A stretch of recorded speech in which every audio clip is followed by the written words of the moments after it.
Monsieur le Président et cher ami Nicolas Sarkozy,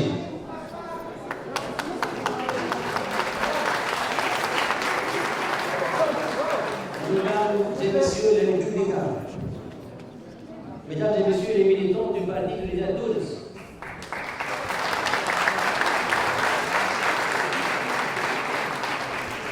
les premiers républicains de la Tunisie,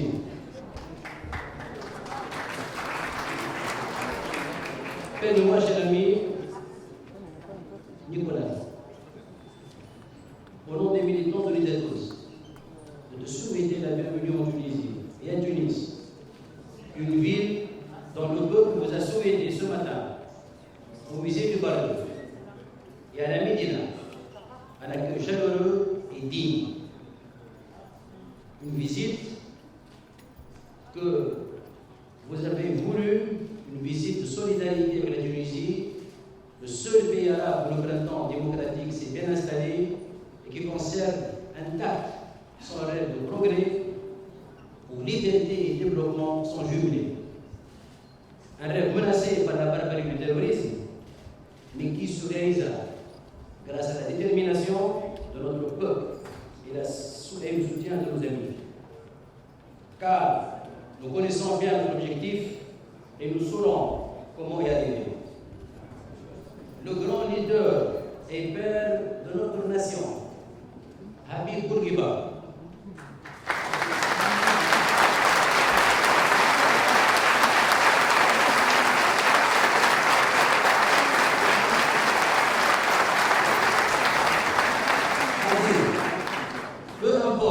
que la voie menant à l'objectif soit directe ou tortueuse. Le responsable de la bataille doit s'assurer du meilleur itinéraire conduisant au but. Parfois, l'exigence de la lutte impose contours et détours. Aujourd'hui, ces mots tiennent lieu pour nous d'une véritable charte de manœuvre. Car aujourd'hui, la Tunisie se livre à une guerre des plus féroces de son histoire. La guerre contre le terrorisme. Cette guerre ne concerne pas seulement la Tunisie. C'est une guerre mondiale qui n'est pas encore assumée, malheureusement, comme il le faut par la communauté internationale. Mais aussi, nous avons d'autres batailles à mener en simultané. La bataille contre la régression économique, contre le chômage, contre la pauvreté et contre l'injustice sociale. Le destin de la Tunisie et de mener à bien son développement tout en menant cette guerre contre le terrorisme. Honorable invité, vous n'êtes pas sans savoir que la France est l'ami, l'allié et le partenaire historique de la Tunisie. Il est vrai que par moments, nous avions assisté à des scènes de je t'aime, moi non plus entre ces deux pays, reliant les rives nord et sud de la Méditerranée. Cependant, les socles de la relation bilatérale et de l'amitié profonde entre la Tunisie et la France n'ont pas été ébranlés d'un iota. J'exprime à cet effet, en mon nom, ainsi que celui du Parti de Tunis, notre honneur et notre joie pour la présence du président français Nicolas Sarkozy et sa délégation parmi nous.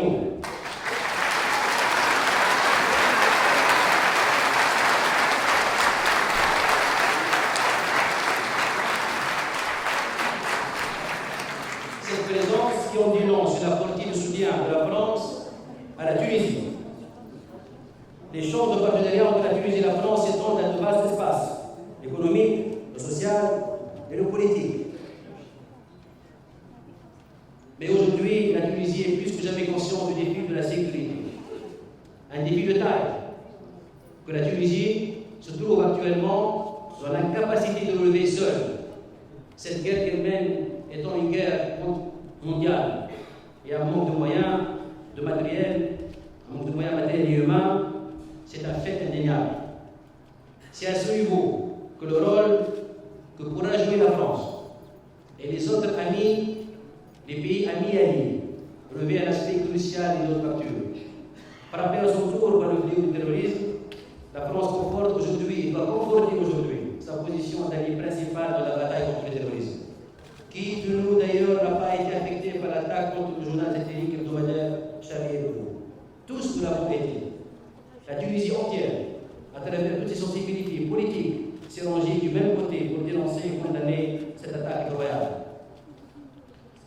Honorable invité, il ne fait aucun doute que la présence honorable du président Nicolas Sarkozy parmi nous aujourd'hui était de plus belle la volonté d'aide et de soutien à la Tunisie, ainsi que la consolidation de notre partenariat politique. Et nous comptons nous engager encore davantage sur cette pensée de partenariat. Un partage des mêmes valeurs républicaines s'érige comme le fondement même de ce partenariat que nous entendons enrichir et concrétiser par le biais d'actions futures. Permettez-moi à cet effet de vous exposer fièrement, mais humblement, le parcours de notre parti Lidatouz. Ce parti qui a reposé sur le socle du néo-bourguibisme a été créé en vue de répondre à une nécessité imposante et insistante, celle de mettre en place un équilibre des forces politiques sur la place nationale. Face à nos concurrents islamistes qui connaissaient à l'époque, en 2011, une ascension fulgurante sur la scène politique, de surcroît après avoir gagné les élections le 23 octobre 2011, une poignée d'imminents politiques à leur tête, Maître Beïra El-Sibsi, l'actuel président de la République tunisienne.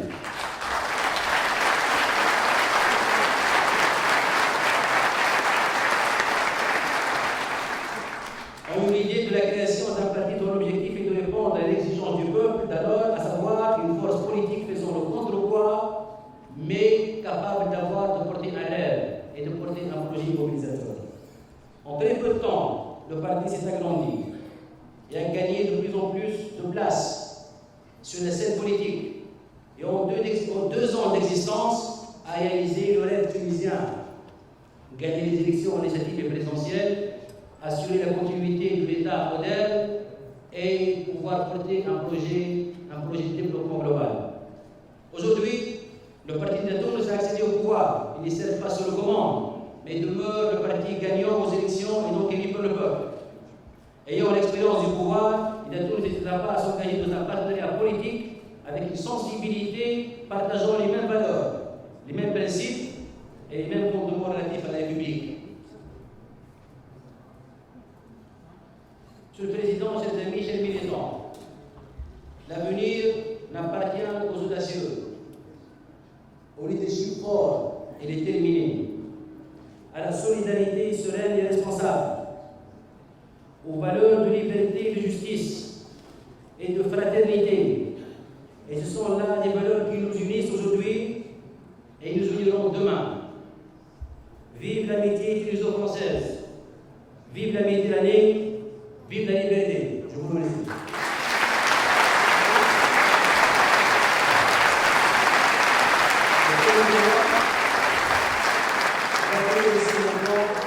Mon ami, le président Nicolas Sarkozy,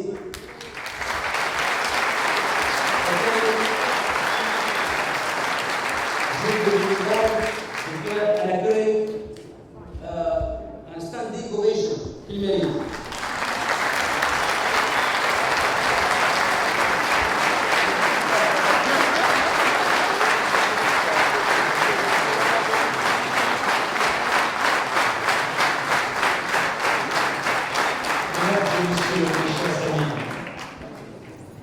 Je me sois permis d'abord de vous remercier d'être venus si nombreux à l'invitation de nos 2 formations politiques. Je voudrais saluer tout particulièrement la délégation importante qui m'accompagne.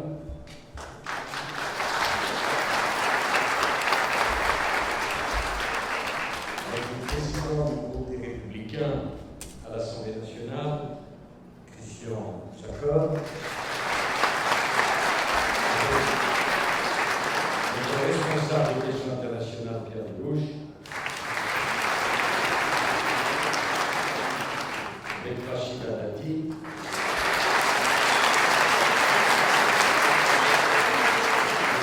le député européen Paul Muselier, le sénateur Alain Journet, sénateur Christophe, responsable des Français à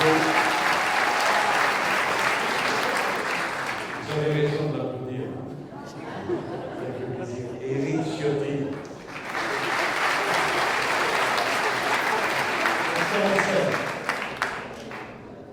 Pourquoi être ici maintenant?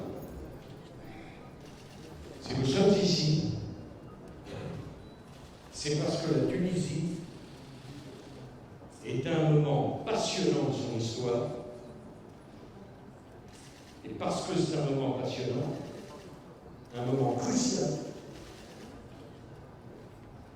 et bien sûr un moment difficile. Mais moi, j'aime mieux présenter les choses dans ce sens-là. Je n'aime pas commencer par les difficultés, parce que c'est la vie qui est difficile. Ce n'est pas la situation d'aujourd'hui. Et tous ici, vous savez une chose, c'est que la vie de chacun d'entre nous et de chacun de nos pays n'est qu'une succession de difficultés, et le bonheur n'est que dans la satisfaction d'avoir surmonté ces difficultés. La situation de la Tunisie, elle est absolument passionnante. Parce que vous êtes les seuls à avoir réussi ce qu'on a appelé le printemps arabe. Il n'y en a pas d'autres. Oh, bien sûr, il y a beaucoup de gens qui parient sur l'échec de la Tunisie et sur l'échec de Tunis. Mais laissez les gens parier sur l'échec, ça, ce sont les observateurs. Ici, nous devons être les acteurs. L'enjeu est simple. Quel que soit l'attachement au président Bourguiba, grand homme de l'histoire, pas simplement de la Tunisie, dont le nom a rayonné bien au-delà de la Tunisie. Je n'ai pas fait d'injure que de dire que la démocratie au sens parlementaire, c'est une nouveauté en Tunisie. Tout au long de son histoire, la Tunisie a beaucoup réclamé l'autorité. Cher Mossène, le leadership. Aujourd'hui, elle a ce leadership et cette autorité avec votre président, qui est un grand président, mais elle a voulu, et notamment grâce à cette puissance extraordinaire, les femmes de Tunisie, qui sont un symbole pour le monde entier.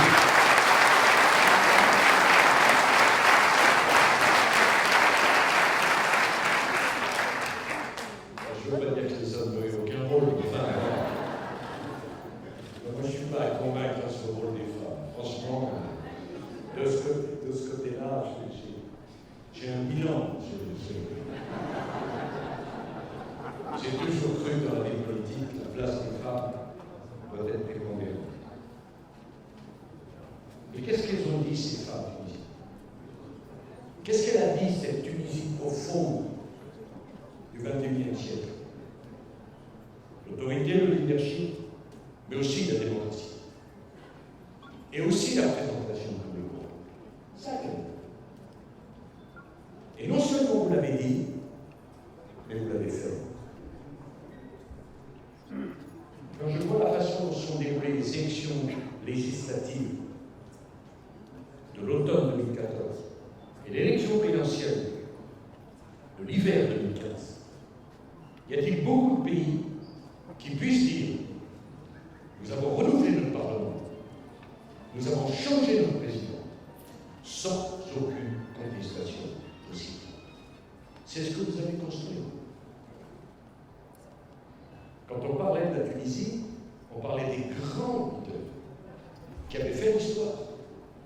Aujourd'hui, c'est vous qui faites l'histoire de la Tunisie. Le succès n'est pas garanti,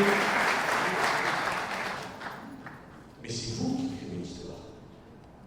Ce n'est pas la génération d'avant, ce n'est pas la génération d'après, c'est votre génération. Et quand on écrit l'histoire, il y a toute l'espérance du succès, et il y a aussi, et c'est ce qui fait la grandeur de l'histoire, la possibilité de l'échec. Et c'est pour ça que nous avons voulu venir. Et c'est pour ça que nous avons voulu cette banderole, l'IAPMES et les Républicains. Parce que quand on est solidaire quand on n'est pas sûr que tout est gagné. On est solidaire parce que la voie, c'est celle qui doit conduire la Tunisie vers le succès. Elle doit être besoin de cette Tunisie. Oh, elle n'a pas besoin simplement de discours, de paroles bienveillantes, de poignées de main ou de photos. Elle a besoin d'actes, elle a besoin de décisions, elle a besoin d'engagement. Qu'est-ce que ça veut dire? D'abord, le combat pour la sécurité de la Tunisie n'est pas le combat des seuls Tunisiens, il est le combat de tous ceux qui, à travers le monde, croient dans la civilisation humaine et qui ne veulent pas de la victoire des barbares. Nous sommes de ce point de vue tous des Tunisiens. Si les barbares, si les assassins, si les lâches, parce qu'ils sont lâches, gagnent ici, alors nous perdrons partout ailleurs. La victoire, ce n'est pas simplement la vôtre, ça sera aussi la nôtre. Qui défendra l'Europe si la Tunisie est à genoux devant les barbares? Personne. Vous ne pouvez pas mener ce combat seul. Ce n'est pas simplement une question de moyens. C'est une question de solidarité.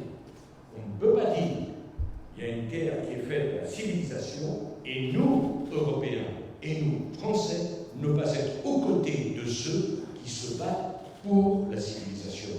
Et ce matin, nous avons été bouleversés, je crois pouvoir le dire au nom de toute la délégation, par la visite du musée, où tout d'un coup nous est apparue cette image saisissante de ce que les hommes sont capables de faire de plus grand, de plus beau, de plus fin, de plus élaboré. Et ce qui est capable de faire de plus ignoble, la partie la plus basse, la plus médiocre, la plus détestable de l'humanité. Contre Daesh, il faut faire la guerre. Je suis désolé de dire que cette guerre, elle n'est pas menée avec l'énergie avec laquelle on doit la mener.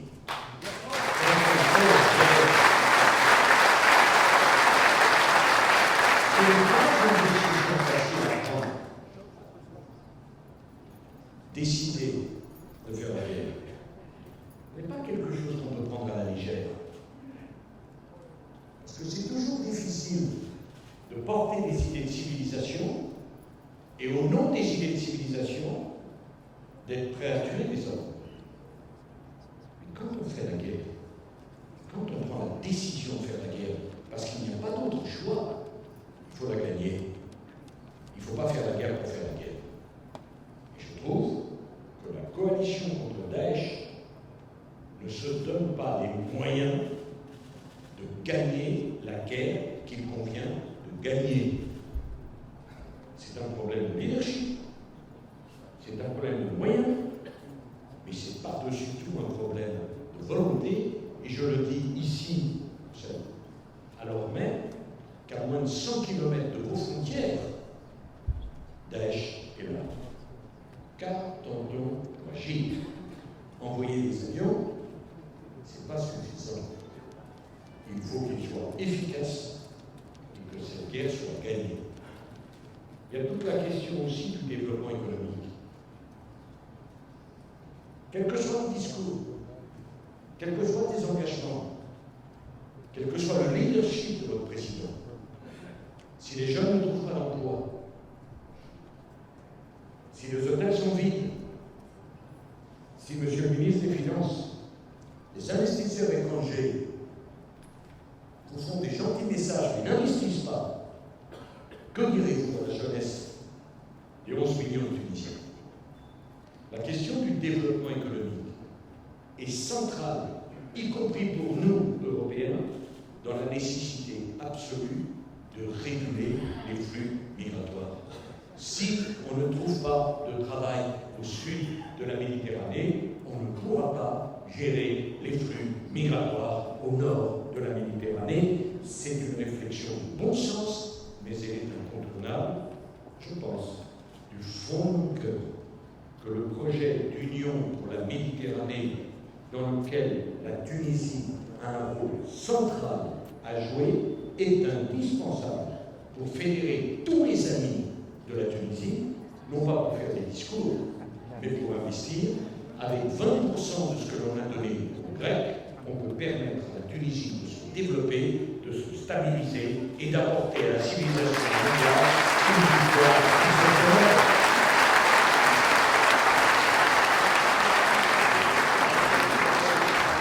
Et nous, les républicains, cher Christian, nous porterons ce message.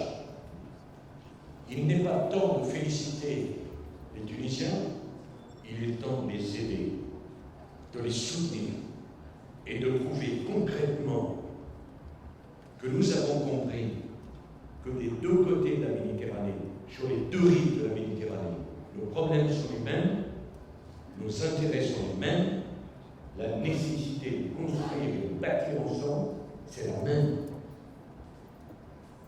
Et quant à mes amis républicains de Tunisie, nous appelons les républicains et nous signons un accord avec les républicains de Tunisie. Ça veut dire quelque chose. Cela veut dire que nous, qui sommes si préoccupés par l'avenir et la situation de la France, nous ne voulons pas construire une France forte, repliée sur le sol hexagone. Nous voulons que les valeurs de la France, nous voulons que l'histoire de la France, nous voulons que la puissance de la France rayonne. Et c'est ça le message pour nous. Et pourquoi je voulais vous rencontrer, les républicains de Tunisie? C'est pour dire que vous, les Français de l'étranger, vous comprenez mieux que les autres le monde d'aujourd'hui. Vous voyez mieux que les autres que le monde bouge à une vitesse stupéfiante et que même la France, peut-être surtout la France, ne peut pas être condamnée à l'immobilisme parce que le monde ne nous attend pas. Et la France qu'on aime, c'est la France qui est grande, c'est la France qui est forte, c'est la France qui a un leadership, c'est la France qui est puissante. Et voilà ce que nous essayons de construire. Alors je sais qu'il y a les médias, et je sais que je suis en Tunisie, et même si dans la Médina on m'a dit « Mais Sarko, tu es chez toi ici ». Je sais que je suis chez les amis, mais je ne suis pas chez moi. Je ne peux pas faire de politique en dehors de mon pays. Je ne veux pas vous gêner, et je ne veux pas parler, y compris de certaines personnes.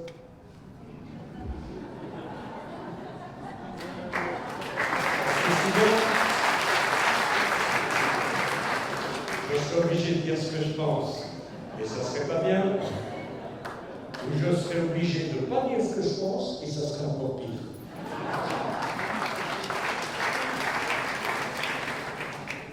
Et croyez-moi, si la Tunisie est un moment passionnant de son histoire, la France et l'Europe sont aussi devant des défis considérables. Au fond, et ça sera ma conclusion, mes chers amis, le XXIe siècle, il faut qu'on réinvente l'Europe. Ça ne fonctionne plus. Il faut qu'on pose les bases d'une nouvelle coopération. Le débat politique en Tunisie, comme en France, il faut de nouvelles idées. Le ministre des Finances me disait lui-même, on ne peut pas faire avec les idées d'hier.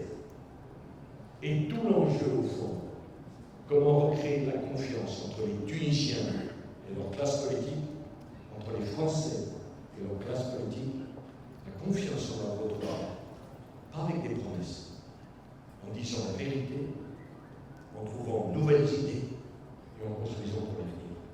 C'est ça que nous attendons, être des bâtisseurs d'avenir. Il y a Tounès, toi-même, les Républicains, vous, nous, c'est cela. Si vous êtes ici, c'est qu'au fond vous avez un point commun. Vous aimez passionnément votre pays. Les Tunisiens, vous aimez la France. Et nous, les Français, vous aimez la France. Les Tunisiens, les Français, nous ne voulons pas subir le XXIe siècle. Nous voulons le construire, le bâtir, l'imaginer, le façonner, pour que dans quelques années, peut-être quelques dizaines d'années, ceux qui viendront dans cette salle et qui se réuniront se diront en 2015, il y a eu des deux côtés de la Méditerranée deux équipes qui se sont dit en s'alliant, on sera plus fort. En se parlant, on construira mieux. Et nous, qui sommes leurs petits-enfants, on peut leur dire merci. Comme nous disons merci au général de Gaulle et au président Bourguiba. Merci. Vive la Tunisie. Vive la France. Vive l'amitié à la Tunisie et à la République française.